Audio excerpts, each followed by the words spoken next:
하나님 말씀 히브리서 10장 보시겠습니다.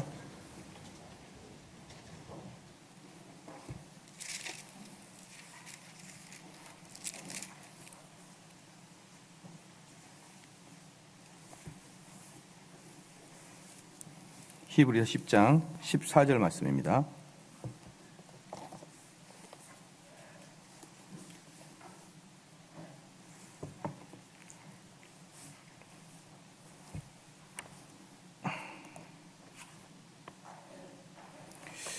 히브리서 10장 14절 말씀 제가 봉독해 드리겠습니다. 저가 한 제물로 거룩하게 된 자들을 영원히 온전케 하셨느니라. 아멘. 오늘은 벨직 신앙고백서 제21조를 보겠습니다.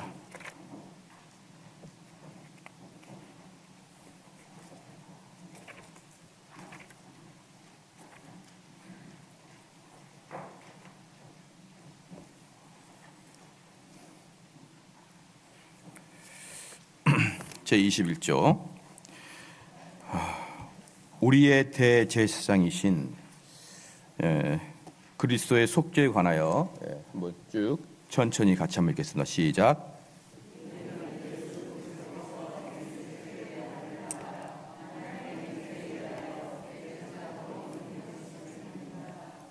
대제사장이신 예수 그리스도는 선지자들의 예언한 대로 우리를 대신하여 아버지 앞에서 십자가의 나무 위에서 자신을 바쳤을 뿐더러 우리 죄를 씻어 없애기 위하여 그의 보혈을 쏟으셨다.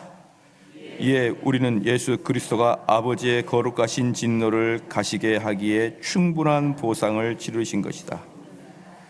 이는 성경에 기록된 대로 그분은 우리를 온전하게 하기 위하여 징계를 받으셨고 우리를 치유하기 위하여 매를 맞으셨으며 그는 마치 양처럼 도살장으로 끌려가는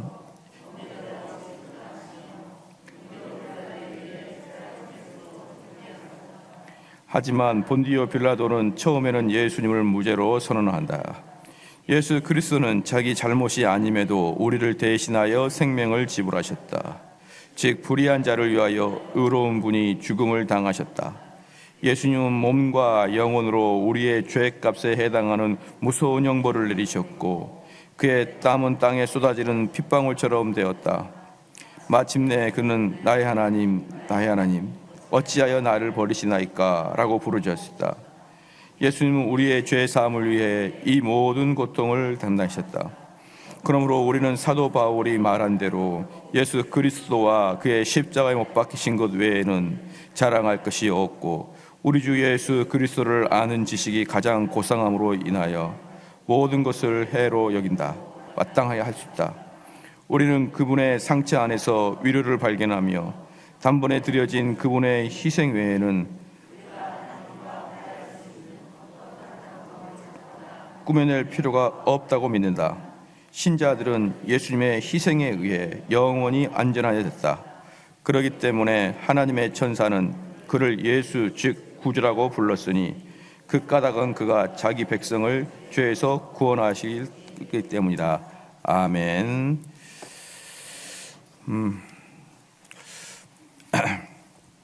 우리가 이제 그 신앙 고백서를 공부하기 전에 이제 이게 교리 아닙니까? 교리인데 이 신앙 고백서를 공부하기 전에는 막 이런 논쟁을 많이 합니다. 교리가 성경과 같냐? 교리의 권위가 성경 아래에 있어야 되지 않느냐? 막 이렇게 논쟁하지만 그렇게 논쟁하는 궁극적인 이유는 교리를 공부를 안 해봐서 그래요. 어때요? 오늘 읽어보니까 하나도 성경에 나와 있는 게 아니지만 하나도 다 틀린 말이 없잖아요. 그죠? 여기서 여러분들이 오류를 찾아내 보시라 이 말입니다. 오류를. 그러니까 이 교리는 이 성경의 한 구절을 딱 떼다가 해석한 게 아니고 성경의 여러 부분을 펼쳐놓고 그 원리를 갖다가 해석을 해놨기 때문에 사실은 여기에서 여러분이 단 한 구절도 오류를 발견해내지 못해요. 어떤 부분이 성경과 맞지 않다 발견하지 못하고 그리고 이 교리가 만들어진 이후에 그 당대 주변에 있는 수많은 학자들과 목사님들이 수년 동안 같이 토론했고 그리고 그 이후로도 300년이나 시간이 흘렀고 또는 400년이 흘렀고 그동안에 엄청나게 많은 검증을 또 했기 때문에 여러분들이 여기서 또 다른 오류를 발견해낼 수 있을 거라고 여러분이 스스로를 자고하지 마시길 바랍니다. 우리는 일평생을 성경을 가지고 연구해 보지도 아니한 사람이고, 그렇죠? 우리의 사명과 우리의 소명은 성경을 연구하는 그런 학자도 아니고 그러지 않습니까? 그렇기 때문에 우리가 처음에 저희 교회는 지금 그런 말이 별로 없습니다만은 이 교리의 위치가 성경과 대등하냐 아니면 성경 아래에 있냐, 이 논쟁은 안 했으면 좋겠어요. 성경과 대등합니다.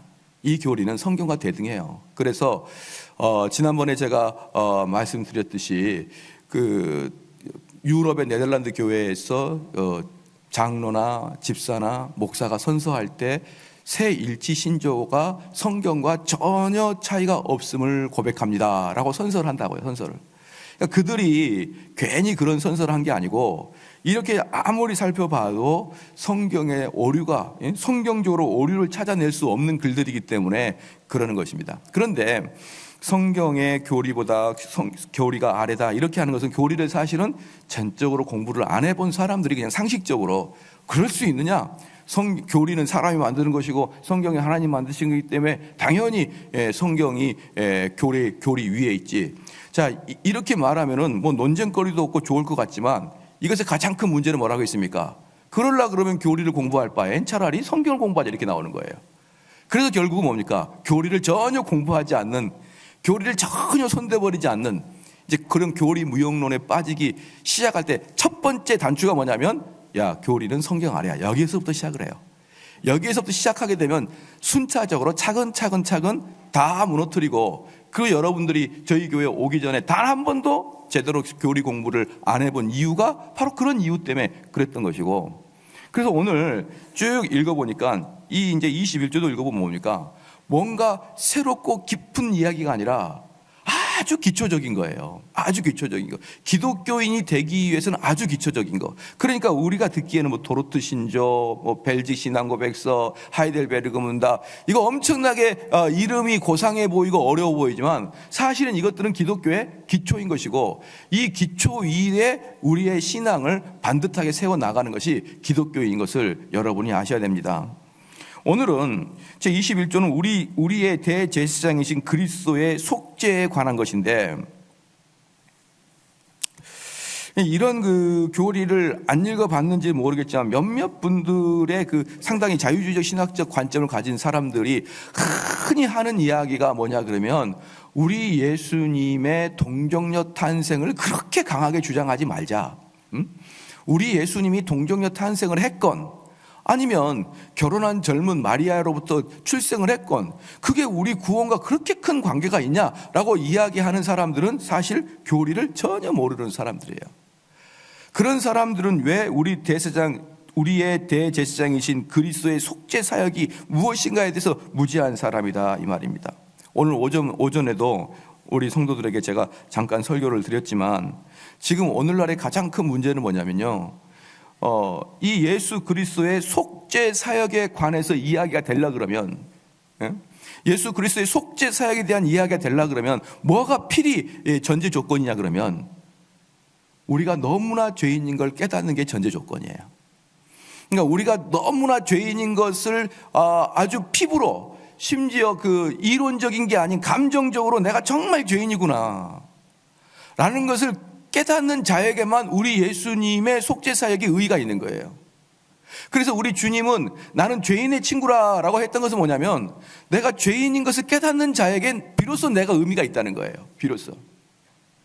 그런데 오전 말씀에도 제가 말씀을 드렸지만, 지금은 개인들의 죄를 지적하고 그 죄의식을 가지는 것에 대해서 상당히 정신적으로는 건강하지 않다라고 평가를 합니다.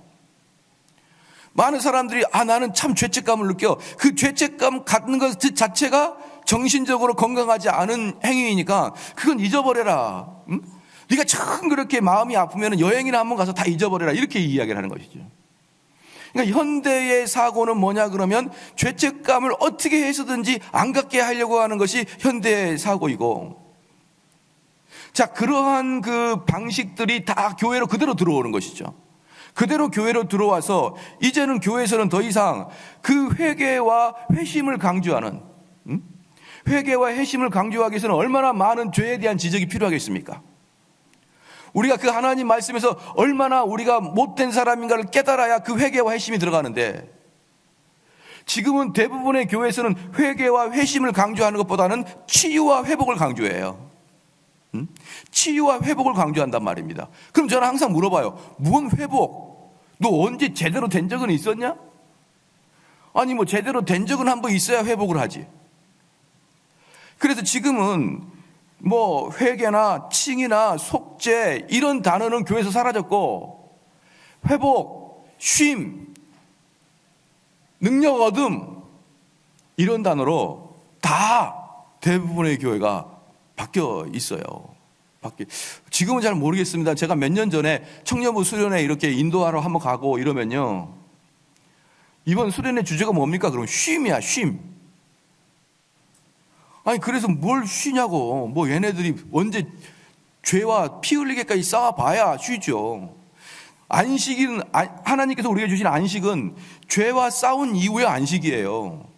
여러분 이 세상에서 여러분의 돈 벌으려고 아침부터 저녁까지 열심히 뛰다가 그리고 주일날 쉬는 게 아니고, 그런 싸움 이후의 쉼이 아니라 우리가 죄를 짓지 않기 위해서의 싸움 결과 쉼인 것입니다.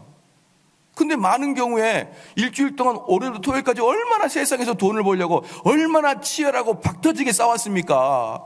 여러분 오늘 교회에서만큼은 쉬십시오. 오늘 교회에서만큼은 회복을 하십시오. 힐링을 하십시오. 이렇게 얼마나 많이 말을 합니까? 자, 그런 교회에서 무슨 회개입니까? 그런 교회에서 무슨 우리 주님의 속죄 사역이고 우리 주님께서 피 흘리심입니까? 여러분, 바로 이런 것들을 우리 개혁교회에서는 가짜 복음이다, 그렇게 이야기하는 거예요. 그래서 저희들은 가감하게 한국 교회 목사들의 설교를 통해서 가짜 복음이라고 이야기하는 이유가 바로 이런 것 때문에 그러는 것입니다. 너희들이 맨날 그렇게 사람들 쉼이고 회복이고 다시 뭐 힐링이고 그렇게 이야기해봐라. 너희들 교회 안에 있는 성도들이 진짜 회복되는지. 여러분 희한하죠? 쉬라고 하는 회복이라는 것, 치유라고 하는 이렇게 목표를 잡고 있는 교회면 교회일수록 교인들이 사나워요. 희한해요. 조금이라도 자기가 마음이 아프거나 조금이라도 자기가 화나면 참지 않고 표출해버립니다. 왜? 내 마음속에 열받은 거와 내 마음속의 분노를 표출하지 않으면 내 속에 병이 되니까 그냥 싸붙여요. 자기가 생각하고 자기가 옳지 않다고 생각하는 거 막 그대로 싸붙여버립니다. 여러분 이런 교회가 어디 한 군데이냐 말이에요. 그런데 그런 교회일수록 회복, 힐링, 쉼, 이게 주제예요.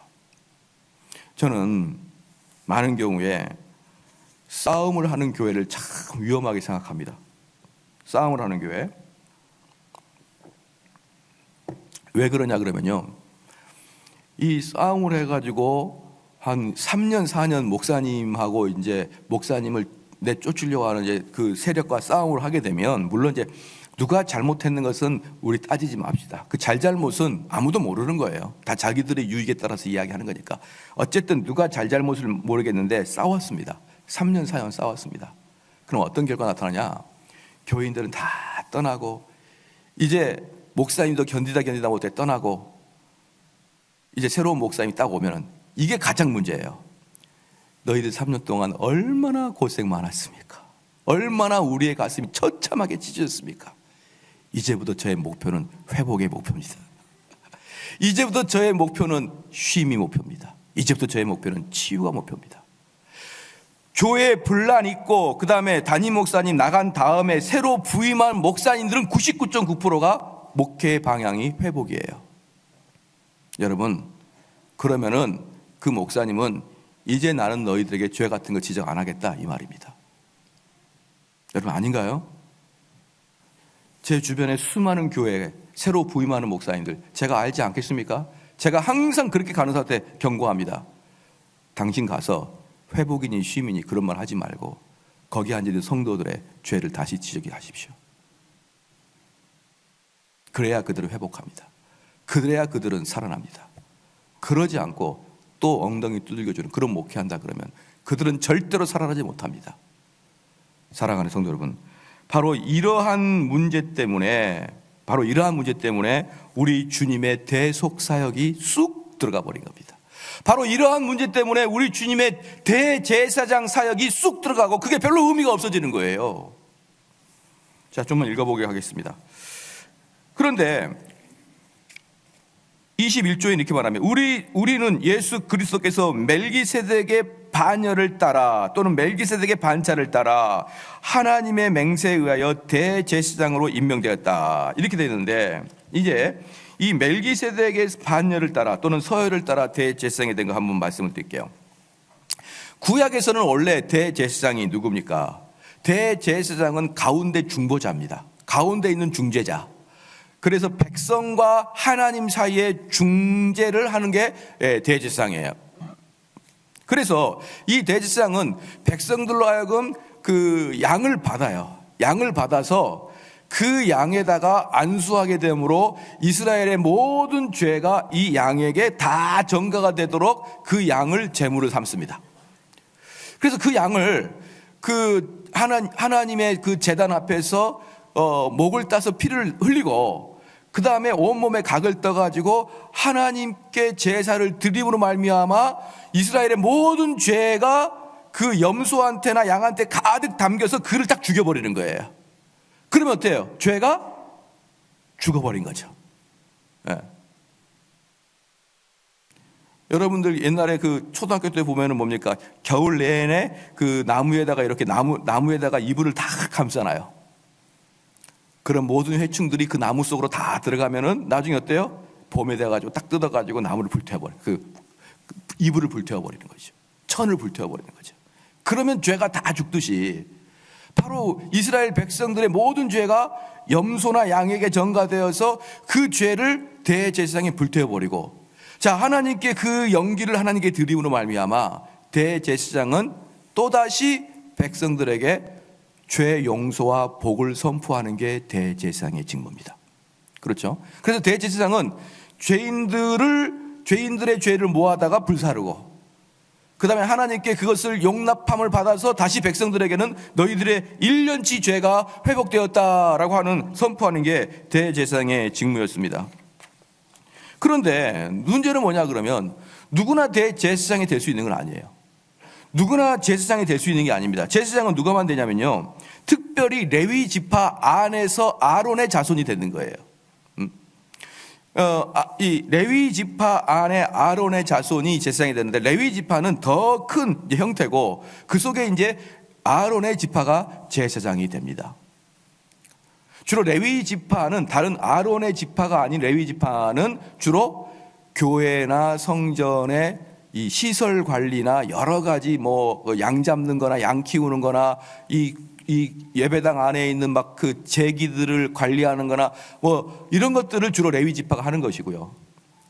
왜냐 그러면 그들은 성막이 옮겨 다녔으니까 옮길 때마다 큰 텐트를 치고 막 하고 이렇게 하면서 엄청나게 노동력이 필요했거든요. 그러나 전문적으로 제사장의 라인은 아론의 지파에서 나오게 됩니다.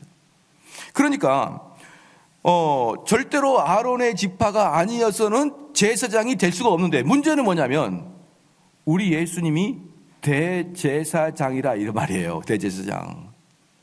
이 문제는 상당히 이스라엘 백성들한테 예민한 문제였습니다.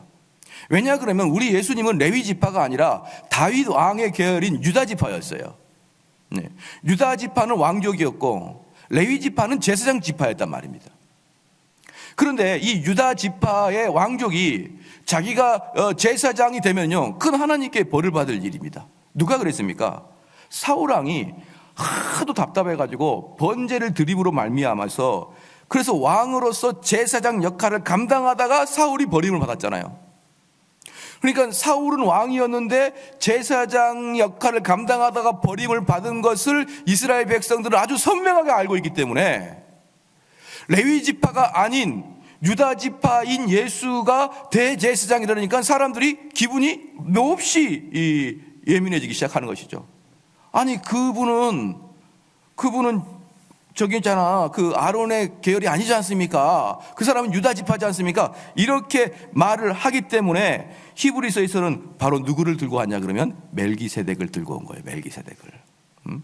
히브리서 기자가 멜기세덱을 데리고 나온 이유는 바로 그런 논쟁이 있었기 때문에 멜기세덱을 들고 옵니다. 그러면 멜기세덱은 어디에 나오냐면요, 창세기 14장 18절부터 나와요. 창세기 14장 18절도 멜기세덱 나오는데, 여기서 중요한 게 뭐냐 그러면 멜기세덱은 그때 당시에 살렘입니다. 지금으로 말하면 예루살렘이에요. 그때 당시에 살렘의 왕이었고, 그렇죠? 그 다음에 아브라함이 멜기세덱에게 제물을 드리는 제사장이었단 말이죠. 그러니까 여기서 두 개가 분명히 이 예수님에게 변증이 되는 게 뭐냐면, 첫 번째, 예수님은 만왕의 왕이시요, 만유의 대제사장입니다. 할렐루야. 그게 바로 멜기세덱이라는 거예요. 멜기세덱은 왕과 제사장이 뿐 두 개를 다 감당했고, 두 번째는 뭐냐 그러면 멜기세덱은 레위 지파가 아니다. 왜? 멜기세덱은 아브라함이 제물을 드렸던 사람이니까 아브라함보다 더 높은 사람이에요. 그러면은 레위는 누굽니까? 아브라함의 아들 이삭, 이삭의 아들 야곱, 야곱의 아들 레위입니다. 그러니까 멜기세덱이 나올 때는 레위 지파 이런 거 없었어요. 야곱도 없었고. 그렇기 때문에 너희들이 말할 때는 레위 지파에서만 제사장이 나온다 그러는데, 사실은 멜기세덱은 그 출처가 어딘지도 모르고 최소한 레위 지파나 유다 지파나 르벤 지파나 이런 지파도 나오기 이전부터 이미 제사장을 했다. 그러니 무슨 꼭 레위 지파에서 나온다고 그렇게 얘기하느냐? 이걸 두 개를 강조하기 위해서 멜기세덱을 가지고 나오는 겁니다. 그래서 멜기세덱은 우리 주님의 예표인데, 그 예표의 두 개 특징이 뭐냐 그러면은 왕이면서 출처를 알 수 없는, 즉 말해서 레위 지파가 아닌 출처를 알 수 없는 제사장이다, 이 뜻이에요. 출처를 알 수 없는. 아시겠죠? 레위 지파의 멜기세덱 뜻 하나는 왕이면서 제사장이고, 두 번째는 출처를 알 수 없는 것이다. 제가 이렇게 강조한 이유는 뭐냐면, 저한테 좀 찾아와가지고 목사님, 멜기세덱의 시작은 어딘가요? 묻지 좀 말란 말입니다. 엄청나게 많이 물어요. 와가지고 멜기세덱은 어디서부터 왔을까요? 멜기세덱이 등장한 이유의 핵심이 뭐다? 출처를 알 수 없다는 거예요. 갑자기 나타났다가 그 자손이 누군지도 몰라요. 갑자기 사라지는 거예요. 그래서 여기 제21조에 우리는 예수 그리스도께서 멜기세덱의 반열을 따라 하나님의 맹세에 의하여 대제사장으로 임명되었음을 믿는다. 자, 이 말씀이 바로 그 당시에 나는 예수가 레위 지파가 아니기 때문에 그분을 대제사장으로 삼는다는 것은 동의할 수 없어. 또 어떻게 대제사장이 왕이 될 수가 있어? 라는 것을 효과적으로 논증하기 위해서 히브리서에서는 멜기세덱의 이야기를 들고 나온 것입니다. 자, 보시죠. 히브리서 한번 볼게요. 좀 더 보겠습니다. 히브리서 7장 봅시다. 히브리서 7장. 히브리서 7장이 멜기세덱을 이야기하는 것이죠. 7장 3절에 보니까 같이 한번 읽겠습니다. 시작. 아비도 없고 어미도 없고 족보도 없고 시작한 날도 없고 생명의 끝도 없어 하나님 아들과 방불하여 항상 제사장으로 이르니라. 여기 보십시오. 출처를 알 수 없다. 멜기세덱은 출처를 알 수 없다. 멜기세덱은 레위 지파 그런 거 아니다. 그렇죠? 그 다음에 7장 17절 봅시다. 17절 시작. 증거하기를 내가 영원히 멜기세덱의 반차를 좇는 제사장이라 하였도다. 그렇죠? 그 다음에 한번 볼게요. 24절 시작. 예수는 영원히 계심으로 그 제사 직분도 갈라지지 아니하나니. 그래서 멜기세덱을 근거로 해서 우리 주님이 대제사장 되는 것은 아무런 문제가 없고 성경적으로 아무런 오염을 찾아낼 수 없는 정확한 것이다 라고 이렇게 이야기한 것입니다. 그 다음에 두 번째입니다. 첫 번째는 멜기세덱의 반차가 무엇인가 봤고, 두 번째는 단번에 드린 제물입니다. 단번에 드린 제물. 자, 여기서 이제 그 다음에 읽어볼게요. 대제사장이신 예수 그리스도는 선지자들이 예언한 대로 우리를 대신하여 아버지 앞에서 십자가의 나무 위에서 자신을 바치셨을 뿐 아니라 우리 죄를 씻어 없애기 위하여 그의 보혈을 씻으셨다. 이에 우리는 예수 그리스도가 아버지의 거룩하신 진노를 가시게 하기에 충분한 보상을 치르신 것이다. 그렇죠? 우리 주님의 그 보혈의 피는 우리의 죄를 용서하고 구원하기 위해 부족함이 없이 충분하기 때문에 2번, 3번 되풀이할 필요가 전혀 없다는 것이죠. 전혀 없다. 이미 모든, 그래서 그 예수님은 특징이 뭐냐 그러면 그분 자신이 대제사장이면서 동시에 그분이 제물이에요.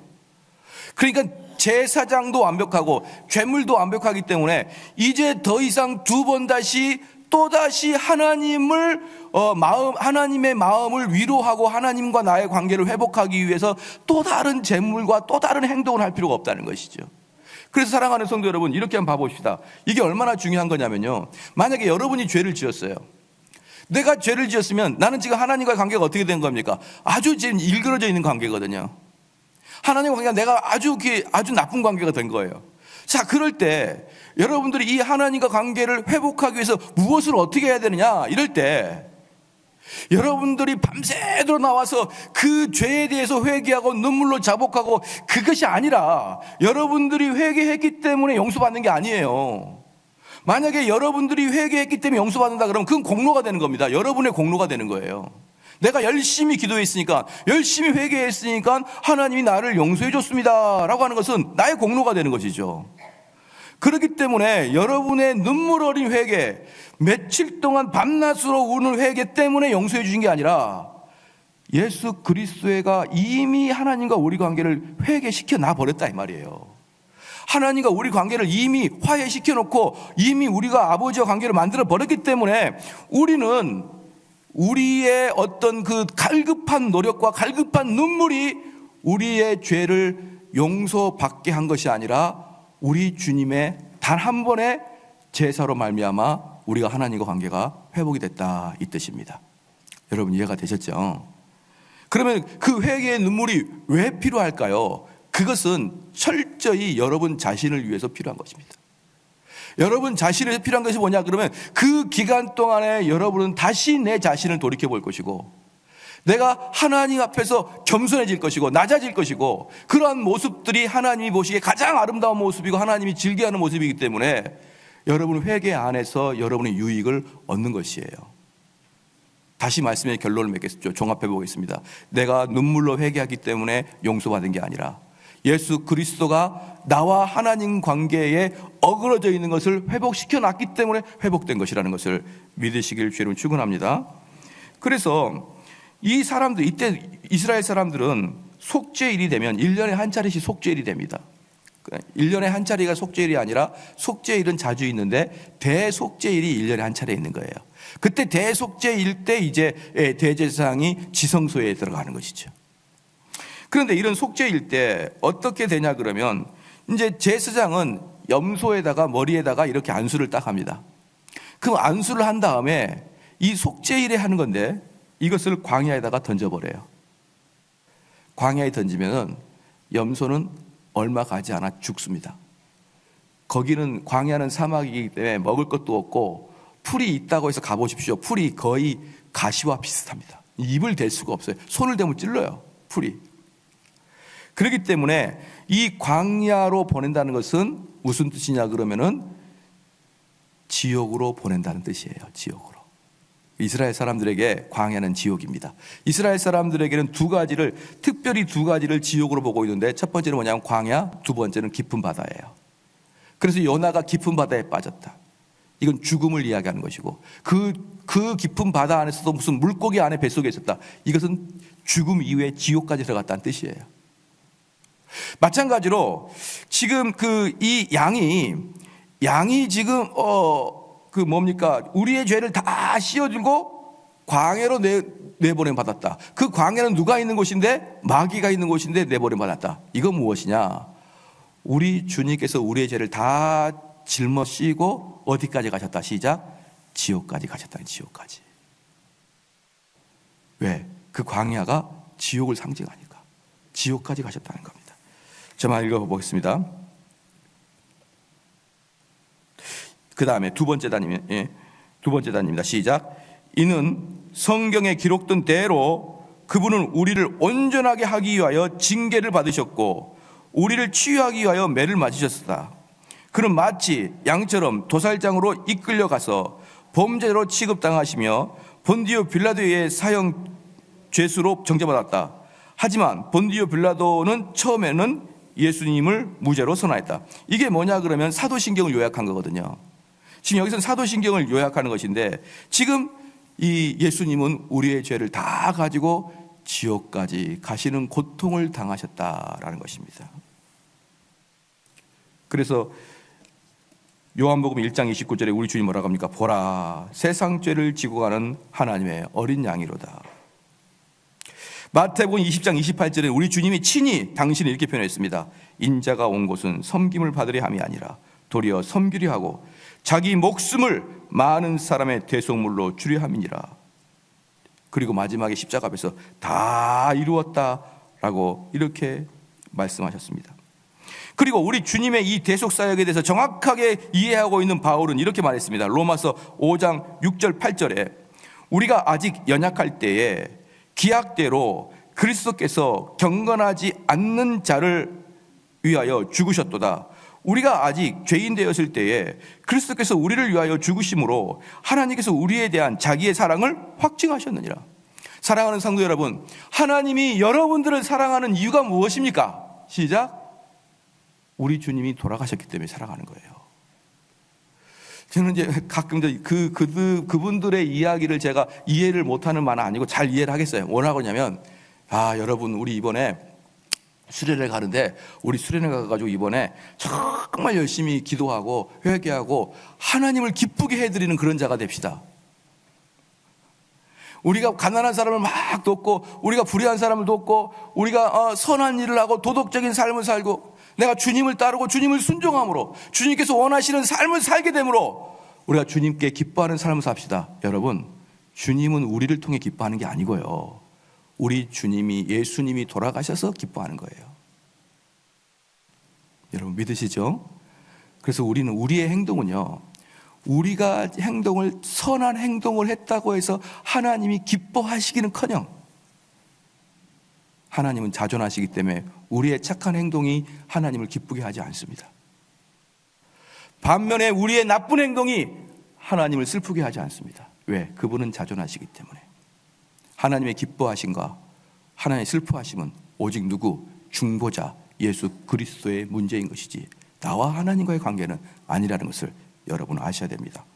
그래서 고린도후서 5장 21절에는 바울은 또 이렇게 했습니다. 하나님이 죄를 알지도 못하시는 일을 우리를 대신하여 죄로 삼으신 것은 우리로 하여금 그 안에서 하나님의 의가 되게 하려 하심이라.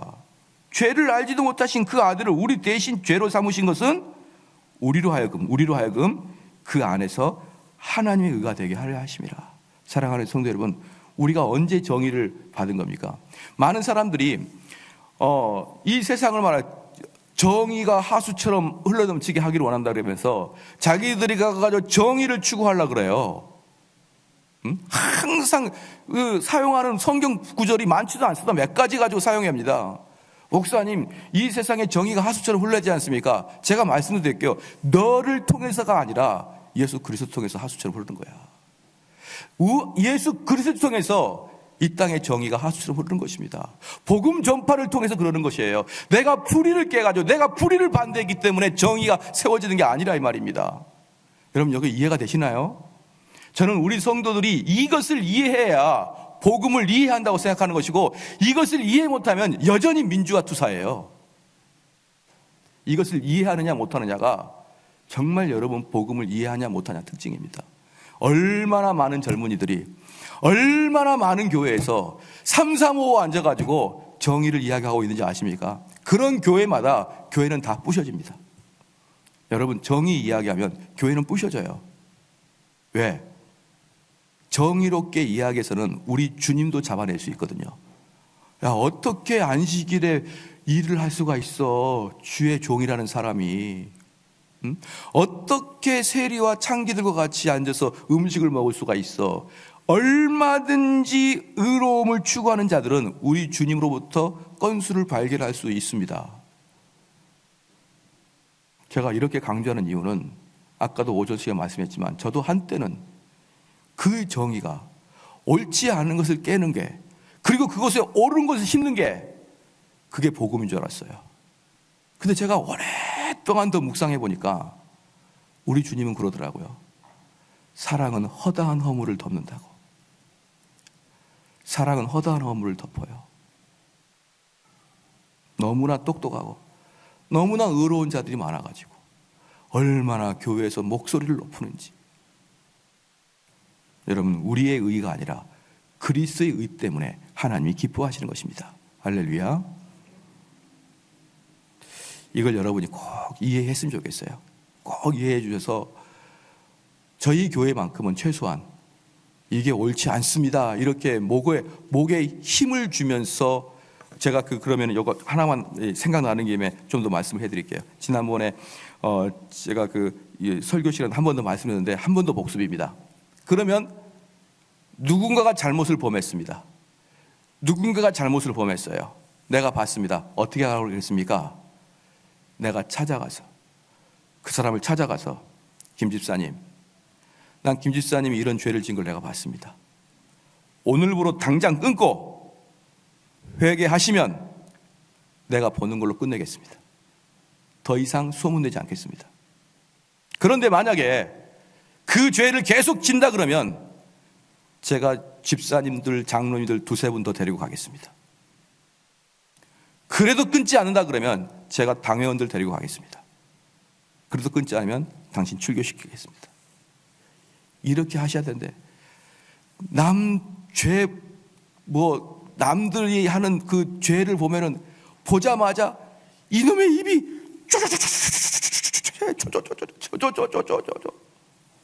그래, 그 교회에서는 그 사람만 모르고 다 알아요. 여러분, 왜 그렇게 삽니까? 여러분 교회 다닌다면서요. 여러분 신앙이라면서요. 그럼 그렇게 의롭게 살지 마십시오. 찾아가서 당신의 비밀은 내가 지킵니다. 당신의 비밀은 내가 지킵니다. 더 이상 이거 소문내지 않겠습니다. 그러나 내 눈에 분명히 당신이 회개한 모습 보여주십시오. 내가 그러면 평생 내가 당신 것을 묻고 가겠습니다. 할렐루야. 어머, 목사님 그랬다는 거 알고 있어? 어머. 물론 우리 교회는 그런 사람이 아무도 없어요. 단 한 명도 우리 교회는 그런 사람이 없어요. 그런데 너의 교회는 어머, 그랬대? 어머, 생긴 거랑 틀리네. 뭐 그런 줄 알았는데. 그리고 옆 사람한테 얘기할 때는 플러스 알파를 내. 너 그거 아니? 벌써 눈빛 자체가 플러스 알파여가지고 그거 아니? 뭔데? 야, 이거 말하면 안 되는데 이걸 말해야 되나? 여러분, 그렇게 하면요 완전히 성경과는 위배되는 그러한 일을 하게 됩니다. 사랑하는 성도 여러분, 저는 저희 교회가 제가 할 수 있는 한 숙덕거림이 사라지기를 저는 열심히 노력할 거예요. 만약에 두세 명이 앉아서 숙덕거리는 자가 있으면 숙덕거리는 자나 숙덕을 당하는 자나 우리는 지금 하나님의 명령을 어기고 있다는 것을 인식하고 하시길 바랍니다. 하나님의 명령을 어긴 사람들은 언젠가는 그걸 처벌을 받을 것을 각오하고 하시길 바랍니다. 다시 본론으로 가겠습니다. 너무 정의롭게 하지 마십시오. 너무 의를 추구하지 마십시오. 예수 그리스도의 공로가 하나님을 기뻐하는 것입니다. 그 다음에 보겠습니다. 그랬더니만 이제 그 다음 단에 예수 그리스도는 자기 잘못이 아님에도 우리를 대신하여 생명을 지불하셨습니다. 즉 불의한 자를 위하여 의로운 분이 죽음을 당하셨습니다. 예수님은 몸과 영혼으로 우리의 죄값에 해당하는 무서운 형벌을 느끼셨고 그의 땀은 땅에 쏟아지는 핏방울처럼 되었습니다. 마침내 나의 하나님 어찌하여 나를 버리시나이까 라고 부르짖었습니다.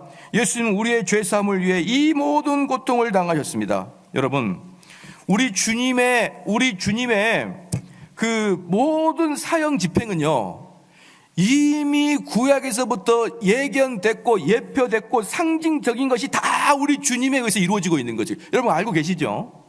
그럼 얼만큼이나 구약에 있는 것들이 철저히 우리 주님에게 성취되었느냐, 얼마나 우리 주님에게 단 하나도 빼지 않고 모든 것이 성취되었느냐. 죽을 때까지 우리 주님은 말씀을 그대로 순종하고 죽었습니다.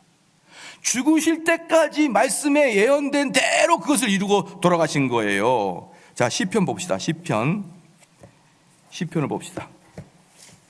시편 22편입니다.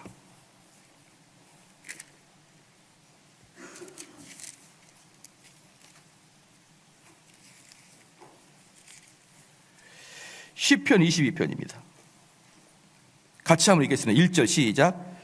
내 하나님이여 내 하나님이여 어찌 나를 버리셨나이까. 어찌 나를 멀리하며 돕지 아니하시며 내 신음하는 소리를 듣지 아니하시나이까. 여러분 22장 위에 소 제목으로 뭐라고 써 있습니까? 시작. 그 다른 글씨로 제 성경에는 메시아의 구속 사업이라 적혀 있어요. 메시아의 구속 사역. 보십시오. 우리 주님이 돌아가실 때도 시편 22편 1편을 그대로 성취하고 돌아가신 거예요. 그대로 성취하고 그냥 우발적으로 돌아가시고 우발적으로 막 탄원서를 내고 우발적으로 신음소리를 내고 그런 게 아니고 모두가 구약에 예언되는 것을 그 십자가에서 돌아가시기 직전까지 그걸 다 완수하시고 돌아가셨습니다. 바로 그렇게 하신 이유가 뭡니까? 그렇게 하신 이유가 우리의 죄를 모든 것을 가져가기 위한 하나님께서 만들어주신 그 프로세스를 그대로 이행하신 그 과정 중에 여러분 나타났다는 것을 믿으시길 주님 축원합니다. 그 다음에 뒤에 우리 신앙고백서 한번 봐볼까? 그 뒤에 보면은 그 다음 본이 하이델베르그 한번 보십시오. 그 다음이 하이델베르그인데요. 하이델베르그 제37문 한번 보십시다. 하이델베르그 제37문. 하이델베르그 제37문 뭐라고 그랬냐면요. 바로 뒤에가 하이델베르그에 있어요. 자, 37문에 이렇게 나옵니다. 고난을 받으사라는 말은 무엇을 뜻합니까? 라고 할 때 예수님께서 전 생애를 특히 그의 마지막 순간에 전 인류의 죄에 대한 하나님의 진노를 친히 몸과 영혼으로 받으셨다는 것입니다.